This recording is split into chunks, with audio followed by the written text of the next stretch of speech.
அல்லாஹ்வுடைய தூதர் ஸல்லல்லாஹு அலைஹி வஸல்லம் அவர்கள் சொன்னார்கள், ஃபத்தகுல்லாஹ், ஜிப்ரீல் சொன்னார், அல்லாஹ்வை அஞ்சிக் கொள்ளுங்கள், வ அஜ்மிலு ஃபித் தலப், அந்த ரிஸ்கை, அந்த வாழ்வாதாரத்தை நீங்கள் தேடும் போது அழகிய முறையை, அதாவது ஹலாலான முறையை, அல்லாஹ் அனுமதித்த முறையை, அல்லாஹ்வுடைய தூதர் அனுமதித்த முறையில் அதை தேடிக்கொள்ளுங்கள். உங்களில் யாரும் செல்வத்தை சேகரிக்கக்கூடிய முறையில் அவசரப்பட்டு பாவத்தில் அதை சேர்த்து விடாதீர்கள். மேலும் சொன்னார், அல்லாஹ்விடத்தில் இருப்பதை அவனுக்கு கட்டுப்படக்கூடிய முறை அல்லாத முறையில் அல்லாஹ்விடத்தில் இருப்பதை பெற்றுவிட முடியாது என்று சொன்னார்.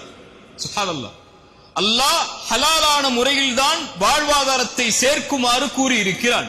அல்லாஹ்விடத்தில் இருக்கக்கூடிய, அல்லாஹ் வழங்கக்கூடிய ரிஸ்கை நீங்கள் முழுமையாக அபிவிருத்திகளோடு, பரக்கத்தோடு, அல்லாஹ்வுடைய அருளோடு பெற வேண்டும் என்றால் அல்லாஹ் அனுமதித்த முறையில் நீங்கள் அதை சேகரிக்காமல் அதை நீங்கள் அடைந்து விட முடியாது என்ற செய்தியை ஜிப்ரீல் எனக்கு கூறி சென்றார் என்று அல்லாஹ்வுடைய தூதர் ஸல்லல்லாஹு அலைஹி வஸல்லம் அவர்கள் சொன்னார்கள்.